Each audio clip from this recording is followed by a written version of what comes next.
Retour au gouffre de Padirac où l'expédition scientifique et cartographique souterraine se poursuit. C'est notre feuilleton de la semaine. Aujourd'hui, gros plan sur les plongeurs spéléo qui explorent la partie immergée du gouffre. Et juste après, nous retrouverons notre équipe de reporters qui vient de rejoindre la surface après 5 jours non-stop passés au fond. Grégory Tellu, Samuel Chassaigne.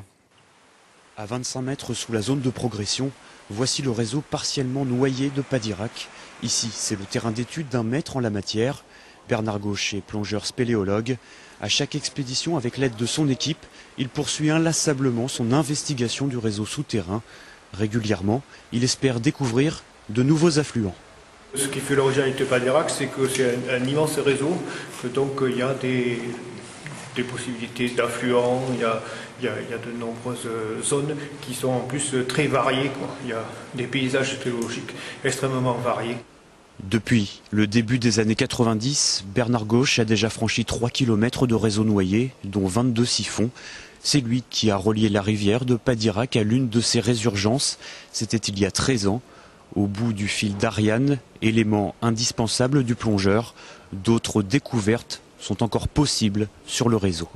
C'est vrai qu'il y en a beaucoup qui disent on est frustré, on est devant le siphon, on ne peut pas aller plus loin. Et on aurait bien envie, quoi. Alors des fois, il y en a qui s'y mettent. Ils se mettent à la plongée petit à petit et puis ils sont peu nombreux. Jusqu'à samedi, 2 autres équipes de plongeurs ont prévu de travailler sur le réseau noyé. Retour en direct au gouffre de Padirac où nous attend Grégory Tellu, auteur avec Samuel Chassaigne de ce feuilleton. Grégory, bonsoir. Alors je le disais à l'instant, vous êtes sorti du gouffre il y a à peine un peu plus de 3 heures, après 5 jours non-stop passés au fond. Première question toute simple, comment est-ce que vous vous sentez ce soir ? Je me sens épuisé physiquement et mentalement. S'attaquer au gouffre de Padirac, c'est comme si un alpiniste s'attaquait au Mont Blanc ou à l'Everest. C'est ce que nous ont dit les spéléologues. Voilà, donc je voudrais dans un premier temps remercier Samuel Chassaigne, le caméraman avec qui je suis parti sous terre. Et puis je voudrais aussi remercier le comité départemental de spéléologie du Lot, sans qui nous n'aurions pas pu partir.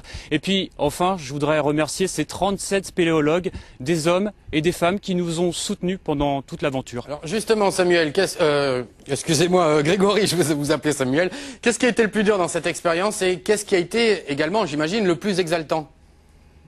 Alors, on nous a prévenus et on a été servis. Les conditions étaient très difficiles, l'obscurité, l'humidité, le froid, le confort rudimentaire sont des contraintes inhérentes liées à la spéléologie.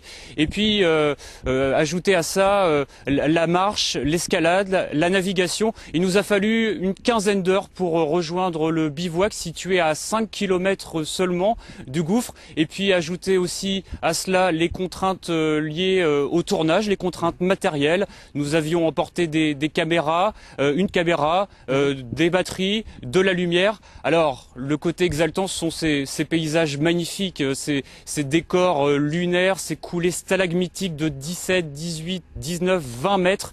On en ressort avec bien sûr des images plein la tête. Alors, est-ce que vous avez senti votre rythme de vie, votre rythme naturel évoluer sans l'influence du jour et de la nuit ?